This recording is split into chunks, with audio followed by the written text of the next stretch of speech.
মনে রাখো, দম থাকলে ঠেকায় কে? টিজারের এই একটা ডায়লগেই পুরো সোশ্যাল মিডিয়া কাঁপিয়ে দিয়েছেন আফরান নিশো। কিন্তু প্রশ্ন হল, কাজাখস্তানের সেই বরফশুভ্র পাহাড় আর রুক্ষ মরুভূমির মাঝে কেন একজন বাঙালি যুবক নিজের অস্তিত্বের জন্য লড়ছে? দীর্ঘ বিরতির পর ছোট পর্দার রাজা আফরান নিশো যখন বড় পর্দায় ফেরেন, তখন দর্শক সাধারণ কিছু আশা করে না। আর সাথে যদি থাকে চঞ্চল চৌধুরীর মতো পাওয়ার হাউস এবং রেদওয়ান রনির পরিচালনা, তবে তো কথাই নেই। আজকের ভিডিওতে আমরা এক্সপ্লেইন করতে যাচ্ছি 2026 সালের মোস্ট অ্যাওয়েটেড সিনেমা দম। কেন এই সিনেমাটি দ্য গোট লাইফের সাথে তুলনা করা হচ্ছে, আর কি এমন সত্য ঘটনা লুকিয়ে আছে এই কাহিনীর পেছনে? চলুন গভীরে যাওয়া যাক। সিনেমার শুরুতে আমরা দেখি নূরকে। নূর চরিত্রে অভিনয় করেছেন আফরান নিশো। নূর তার স্ত্রী রানীর সাথে এক সুখে শান্তিতে থাকা মধ্যবিত্ত মানুষ। কিন্তু ভাগ্যের চাকা ঘোরাতে সে পাড়ি জমায় কাজাখস্তানে। সেখানে গিয়েই শুরু হয় তার জীবনের অন্ধকার অধ্যায়। নূর জানতে পারে সে আসলে একটি বিশাল মানব পাচার এবং বেআইনি খনি সিন্ডিকেটের জালে ফেসে গেছে। নূর একজন অতি সৎ মানুষ। তার স্বপ্ন খুব সাধারণ, প্রিয়তমা স্ত্রী রানীকে নিয়ে এমন একটি ঘরে থাকা যেখানে বৃষ্টির দিনে ছাদ দিয়ে পানি পড়বে না এবং বাড়িতে নিজের একটি টিউবওয়েল থাকবে। নূরের এই সততা ও দক্ষতার পুরস্কার হিসাবে তার এনজিও তাকে আফগানিস্তানের কাবুলে পোস্টিং দেয়। বেশি বেতনের আশায় নূরও রাজি হয়ে যান। শুরুতে যুদ্ধবিধ্বস্ত আফগানিস্তানে তাকে পাঠাতে পরিবার রাজি না হলেও পরে তারা একটি সান্ত্বনা খুঁজে নেয়। আফগানিস্তান মুসলিম প্রধান দেশ হওয়ায় সেখানে হয়তো নূরের কোনো ক্ষতি হবে না। কিন্তু ভাগ্য কি সত্যিই তার সহায় ছিল? আফগানিস্তানে পৌঁছানোর পর নূর এক অদ্ভুত সত্য আবিষ্কার করে। সে দেখে তাদের এনজিও থেকে যেসব গ্রামে ক্ষুদ্র ঋণ দেওয়া হয়েছে, সেখানকার অধিকাংশ মানুষই ডিফল্টার হয়ে গেছে। অর্থাৎ তারা ঋণের টাকা সময়মতো ফেরত দিচ্ছে না। এনজিওগুলো সাধারণত প্রান্তিক মানুষকে ঋণ দিয়ে নির্দিষ্ট সময় পর সুদসহ সেই টাকা আদায় করে। কাবুল অফিসে সুজিত নামের একজন কর্মকর্তা ছিলেন, যে চরিত্রে অভিনয় করেছেন চঞ্চল চৌধুরী। নূরের কাছে সুজিতের কর্মকাণ্ড প্রথম থেকেই রহস্যময় মনে হতো, কারণ সুজিত যেসব গ্রামে ঋণ বন্টন করত, সেখান থেকেই টাকা আদায়ের হার ছিল সবচেয়ে কম। বিষয়টি তদন্ত করতে নূর নিজেই সেই গ্রামগুলোতে যাওয়ার সিদ্ধান্ত নেয়। সেখানে গিয়ে নূর এক ভিন্ন বাস্তবতার মুখোমুখি হয়। আফগানিস্তানে অধিকাংশ ঋণ দেওয়া হতো নারীদের নামে। নূর যখন লোন গ্রহীতাদের খোঁজে তাদের নাম ধরে ডাকত, তখন স্থানীয় পুরুষরা ক্ষেপে গিয়ে তাকে ধাওয়া করত, কারণ আফগান সংস্কৃতিতে পরপুরুষের মুখে নিজেদের স্ত্রী বা বাড়ির নারীদের নাম উচ্চারণ করা চরম অবমাননাকর। নূর বুঝতে পারে এই প্রতিকূল পরিবেশে কাজ করা তার জন্য কতটা কঠিন হবে। তবে সে কল্পনাও করতে পারেনি যে দেশটিতে আসার মাত্র ১.৫ মাসের মাথায় তাকে তালেবানদের হাতে অপহৃত হতে হবে। ঘটনাটি ২০০৭ সালের। তখন আফগানিস্তানে মার্কিন বাহিনীর সঙ্গে তালেবানদের তীব্র সংঘর্ষ চলছিল। মার্কিন সরকার সে সময় তালেবান নেতা বাহারুদ্দিনকে গ্রেফতার করে। তার মুক্তির দাবিতে তালেবান যোদ্ধারা কাবুলে হামলা চালিয়ে একজন বিদেশি নারী সাংবাদিক এবং নূরকে অপহরণ করে। দুর্ভাগ্যবশত অপহরণের পথেই সেই নারী সাংবাদিক মারা যান। নূরকে নিয়ে যাওয়া হয় মরুভূমির গভীরে এক গোপন ক্যাম্পে। নূরকে বন্দী করা দলটির নেতৃত্বে ছিল ইজাজ খান নামের এক পাকিস্তানি বংশোদ্ভূত তালেবান কমান্ডার। তার বাবা ১৯৭১ সালের বাংলাদেশের মহান মুক্তিযুদ্ধে পাকিস্তানি সৈন্য হিসেবে যুদ্ধ করতে এসে মারা গিয়েছিল। সেই পুরনো আক্রোশ থেকে সে নূরের ওপর অমানবিক নির্যাতন শুরু করে। নূর নিজেকে বাংলাদেশি মুসলমান হিসেবে পরিচয় দিলেও ইজাজ তাকে কাফির বলে উপহাস করত। এমনকি পবিত্র কুরআনের সূরা তিলাওয়াত করে নিজের ধর্মবিশ্বাস প্রমাণ করতে চাইলেও ইজাজ তাকে নগ্ন করে কনকনে শীতের রাতে গুহায় ফেলে রেখে চরম অপমান ও শারীরিক নির্যাতন করত। তালেবানদের মধ্যে রশিদ হামিদ নামের এক উচ্চশিক্ষিত যুবক ছিল, যে নূরের প্রতি কিছুটা নমনীয় আচরণ করত। সে নূরকে জানায় নূর যে এনজিওতে কাজ করে তার বড় একটি অংশের ফান্ডিং আসে আমেরিকা থেকে এবং তারা সুদের ব্যবসা করে, যা ইসলামে নিষিদ্ধ। মূলত এই কারণেই তাকে বন্দী করা হয়েছে। এদিকে তালেবানরা নূরের ভিডিও ইন্টারনেটে প্রকাশ করলে বাংলাদেশে তার পরিবার ও গ্রামের শোকের ছায়া নেমে আসে। এটা প্রায় নিশ্চিত ছিল যে একজন সাধারণ বাংলাদেশির জন্য মার্কিন সরকার তাদের মোস্ট ওয়ান্টেড কোনো তালেবান নেতাকে মুক্তি দেবে না। পরিস্থিতির আরও অবনতি ঘটে যখন মার্কিন সেনাদের নির্যাতনে বন্দী তালেবান নেতা বাহারুদ্দিন মারা যান। প্রতিশোধ নিতে তালেবানরা নূরকে হত্যার চূড়ান্ত সিদ্ধান্ত নেয়। মৃত্যুর একদম দ্বারপ্রান্তে দাঁড়িয়ে নূর হার মানেনি। খাবার দিতে আসা এক প্রহরীর নজর এড়িয়ে সে কৌশলে সেখান থেকে পালিয়ে যায়। পালানোর চেষ্টা করলেও মচকানো পা নিয়ে নূর বেশি দূর যেতে পারে না। তাকে আবারও বন্দি করে ফিরিয়ে আনা হয়। নূর নিশ্চিত ছিল যে মৃত্যু আসন্ন, তাই সে শেষবারের মতো গোসল করে নামাজ পড়ে নেয়। তালেবানদের মৃত্যুদণ্ড কার্যকরের পদ্ধতি ছিল বেশ অদ্ভুত ও বীভৎস। তারা বন্দীকে একটি গাধার পিঠে বসিয়ে খুঁটির সাথে দড়ি দিয়ে বেঁধে দিত। গাধাটি বৃত্তাকার পথে ঘুরতে ঘুরতে যখন ক্লান্ত হয়ে থেমে যেত, তখনই জল্লাদ বন্দির শিরচ্ছেদ করত। নূরের চোখের সামনেই এভাবে একজনের মৃত্যুদণ্ড কার্যকর করা হয়। আতঙ্কে দিশেহারা নূর গাধার পিঠে বসে উচ্চস্বরে দুয়া ইউনুস পড়তে থাকে। যেখানে চারদিকে শুধু হত্যার উৎসব, সেখানে সৃষ্টিকর্তা যেন এক অবলা প্রাণীর মাধ্যমেই নূরের প্রাণ বাঁচানোর ফয়সালা করেন। গাধাটি অবিরাম বৃত্তাকারে ঘুরতে থাকে, থামার কোনো লক্ষণই দেখায় না। এই অলৌকিক ঘটনা দেখে তালেবান নেতাদের ধারণা হয় নূর একজন নেক বান্দা বা মহৎ প্রাণ। তারা আল্লাহু আকবার ধ্বনি দিয়ে নূরকে জড়িয়ে ধরে এবং তাকে হত্যার সিদ্ধান্ত থেকে সরে আসে। সিনেমার পোস্টার ও ট্রেলারে দেখা এই গাধাটি মূলত একটি মেটাফার বা রূপক, যা বোঝায় যে সৃষ্টিকর্তা চাইলে যে কোনো উসিলায় কাউকে রক্ষা করতে পারেন। তালেবানরা নূরকে সরাসরি মুক্তি না দিয়ে 10 দিনের মধ্যে এনজিও নেস্টের কাছে 1 কোটি আফগান মুদ্রা মুক্তিপণ দাবি করে। এই সময় নূরকে শহরের ভেতর চলাফেরার অনুমতি দেওয়া হয়। কাকতালীয়ভাবে তখন কোরবানির ঈদ চলে আসে। নূরকে সেমাই হালুয়া দিয়ে আপ্যায়ন করা হয় এবং স্থানীয় শিশুদের সাথে তার এক চমৎকার সখ্যতা গড়ে ওঠে। ঈদের দিন এক বড় তালেবান নেতা শহরে এলে বিরোধী পক্ষ সেখানে ভয়াবহ বোমা হামলা চালায়।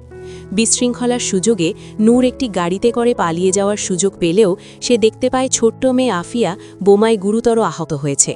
নিজের জীবনের মায়া ত্যাগ করে নূর আফিয়াকে বাঁচাতে এগিয়ে আসে, কিন্তু শেষ রক্ষা হয় না, আফিয়া মারা যায়।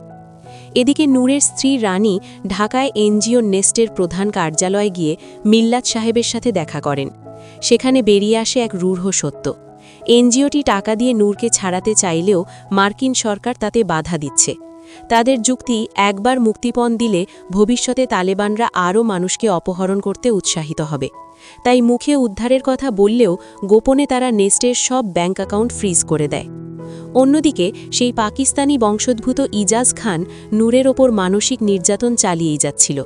যে গাধাটি নূরের প্রাণ বাঁচিয়েছিল সেটিকে সে নূরের সামনেই গুলি করে মারে।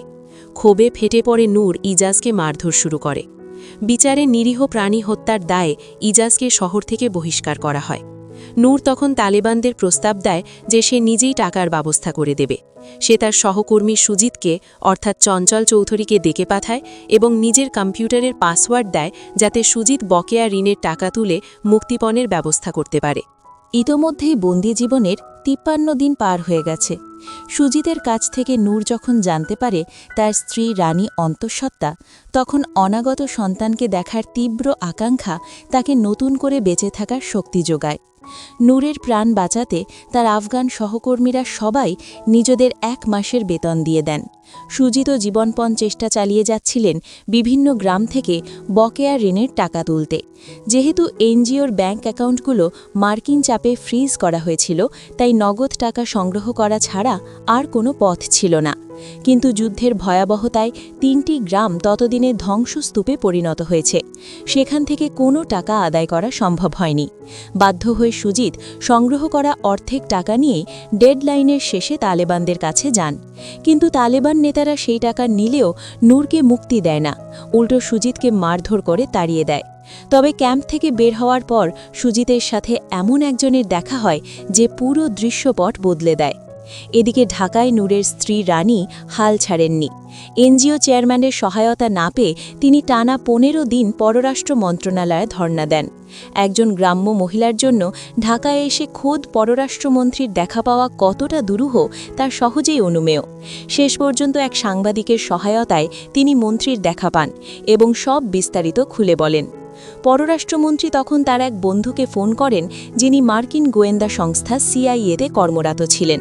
সেই সূত্রে জানা যায় তালেবানদের ভেতরেই সিআইএর একজন স্পাই ছদ্মবেশে ছিল। সেই এজেন্টের মধ্যস্থতায় এবং দীর্ঘ নেগোসিয়েশনের পর অবশেষে অর্ধেক টাকাতেই নূরকে মুক্তি দিতে রাজি হয় তালেবানরা। তালেবান সদস্যরা নূরকে তাদের সীমানার বাইরে রেখে বিদায় জানায়। মুক্তি পেলেও নূরের বিপদ কাটেনি। পাকিস্তানি বংশোদ্ভূত সেই ইজাজ খানের এক অনুচর তাকে নূরের মুক্তির খবর জানিয়ে দেয়।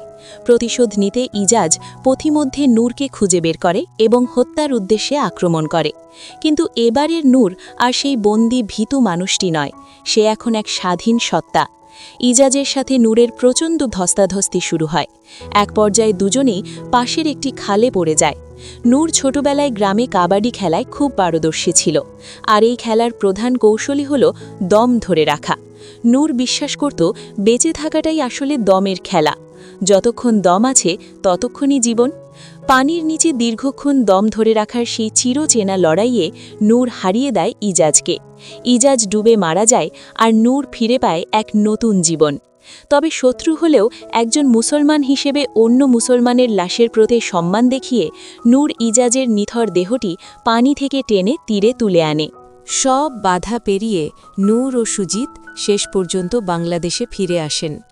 নূর ফিরে পায় তার প্রিয়তমা স্ত্রী আর অনাগত সন্তানের সেই স্বপ্নের সংসার। প্রিয় দর্শক, দম সিনেমাটি কিন্তু নিছক কল্পনা নয়, বরং এক বাস্তব ঘটনার ওপর ভিত্তি করে নির্মিত। 2007 সালে ব্র্যাক এনজিওর একজন বাংলাদেশি কর্মকর্তা নুরুল ইসলাম আফগানিস্তানে তালেবানদের হাতে অপহৃত হয়েছিলেন। দীর্ঘ 83 দিন, আপনার টেক্সটে 8 দিন ছিল, যা প্রকৃত অর্থে 83 দিন হবে, বন্দী থাকার পর তিনি অলৌকিকভাবে মুক্তি পেয়েছিলেন। সেই অবিশ্বাস্য সার্ভাইভাল স্টোরি নির্মাতা রেদওয়ান রনি সেলুলয়েডের ফিতায় বন্দী করেছেন। অনেকের কাছেই দম সিনেমার কাহিনী কিছুটা ধীর গতির বা ম্যারম্যারে মনে হতে পারে। আসলে বাস্তব ঘটনা অবলম্বনে সিনেমা বানালে অনেক সময় চাইলেই কাল্পনিক টুইস্ট যোগ করা সম্ভব হয় না। আপনার মনে হতে পারে নূর যদি জেমস বন্ডের মতো অ্যাকশন দেখিয়ে তালেবানদের হাত থেকে পালিয়ে আসত, তবে সিনেমাটি আরও রোমাঞ্চকর হতো। কিন্তু আমাদের মনে রাখতে হবে, এটি একটি রিয়েল লাইফ সার্ভাইভাল স্টোরি। পরিচালক কাহিনীর সত্যতা ও মৌলিকতা বজায় রাখতেই কোনো সস্তা বাণিজ্যিক টুইস্ট যোগ করেননি, আর এখানেই দম সিনেমাটি তার ঘরানায় অনন্য হয়ে উঠেছে। সিনেমাটির কারিগরি দিক নিয়ে বলতে গেলে বাংলাদেশি সিনেমা যেন এক নতুন যুগে প্রবেশ করল।